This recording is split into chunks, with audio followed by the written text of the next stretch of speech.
আসসালামু আলাইকুম, welcome to Tanvir academy. আজকের এই ভিডিওটিতে আমরা কিভাবে আপনি পার্সেন্ট ক্যালকুলেট করবেন, আমরা আজকে তার ৩টা সিনারিও দেখব।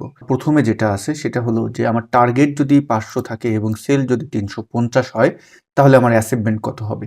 এক্ষেত্রে আমরা যেভাবে বের করব, ইকুয়াল টু আমাদের সেলকে প্রথমে কল করতে হবে, ডিভাইডেড, তারপর হলো আমাদের টার্গেটকে কল করতে হবে এবং এন্টার দিবেন।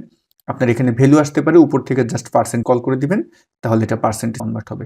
দ্বিতীয় নম্বরে আমরা যেটা দেখব যে আপনার অ্যাচিভমেন্ট যদি ৭০% হয় এবং টার্গেট যদি ৫০০ থাকে, তাহলে আপনি কত টাকা সেল করছেন। এক্ষেত্রে ইকুয়াল টু সাইনকে কল করবেন এবং অ্যাচিভমেন্ট মাল্টিপ্লাই টার্গেটকে কল করবেন এবং এন্টার দিবেন, তাহলে আপনি দেখতে পারবেন আপনার কত টাকা সেল হয়েছে। ৩ নম্বরে আমরা যেটা দেখব, যদি আপনার সেল হয়ে থাকে ৩৫০ এবং অ্যাচিভমেন্ট হয়ে থাকে যদি ৭০%, তাহলে আপনার টার্গেট কত ছিল। আমরা ইকুয়াল টু সাইনকে কল করব, সেলকে কল করব এবং ভাগ দিব, তারপরে আমরা অ্যাচিভমেন্টকে কল করব এবং এন্টার বাটনে চাপ দেব।